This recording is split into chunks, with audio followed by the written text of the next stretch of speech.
लोग आ रहे हो इमरान।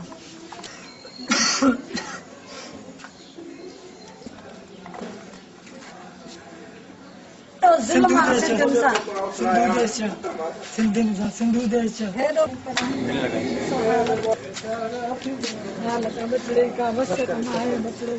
आज़ादी जे लाइ विढ़ंदसि, सिंधु देश जे आज़ादी लाइ विढ़ंदसि, हर हिकु बचड़े हर हिकु कारकुन जे लाइ विढ़ंदसि, शहीदनि जा पलांद बि कंदसि।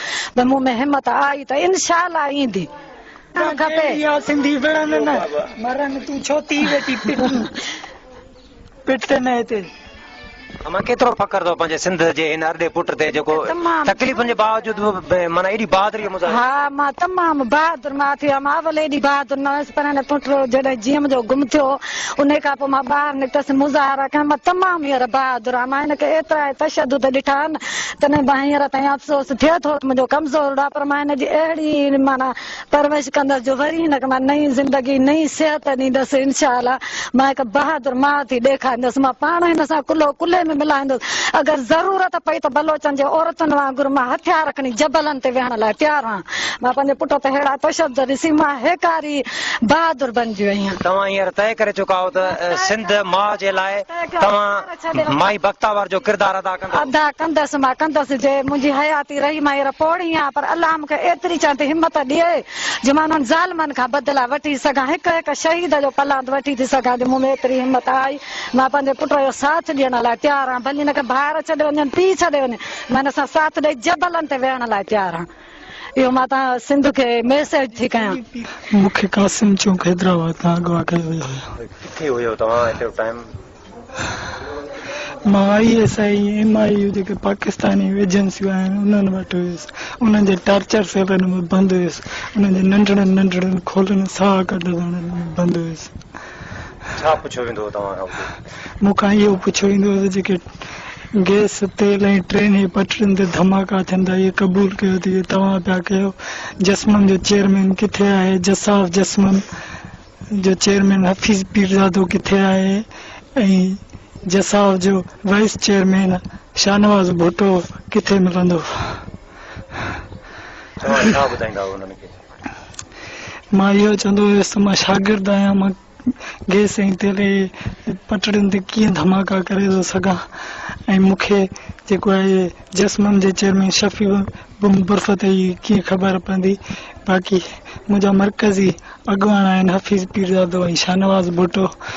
जेॾी महिल हुननि खे वक़्तु मिलंदो मूंसां मिलंदा, उन खां बाद मोह जिथे वेंदा मां उन्हनि खां न पुछंदुसि। मां जेके इबरतनाक सज़ाऊं भोॻियूं आहिनि इहो मां पची तयारु थियो आहियां।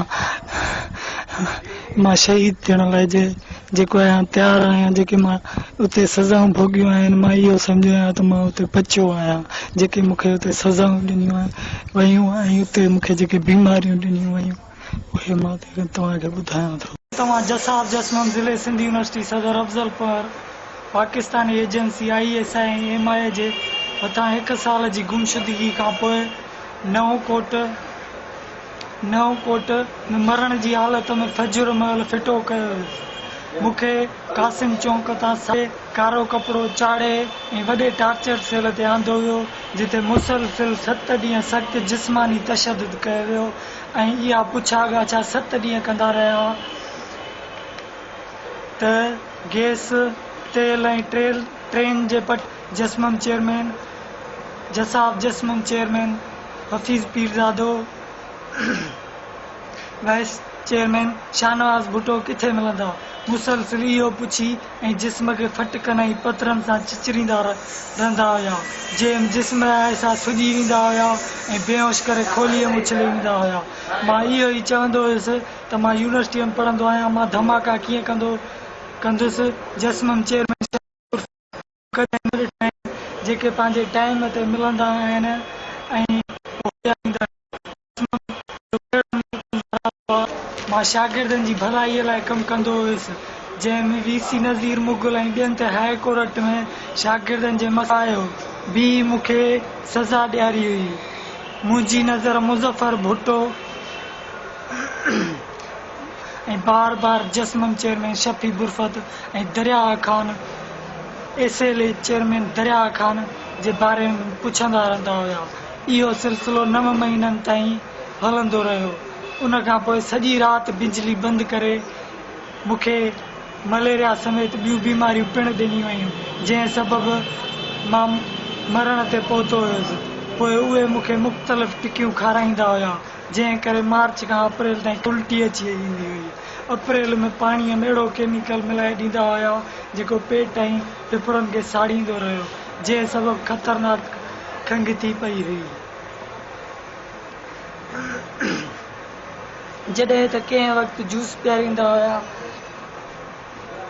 मूंखे तशदुद वक़्तु खे न चवंदो हुयो मां जस्मम चेयरमैन शफ़ी मोहम्मद बुरफत समेत समूरी क़यादत खां ॾिनल आहिनि ऐं मूंखे फिटो करण वक़्तु धमकी ॾिनाऊं त तोखे सिराई कुर्बान खावड़ रूपले चोलियाणी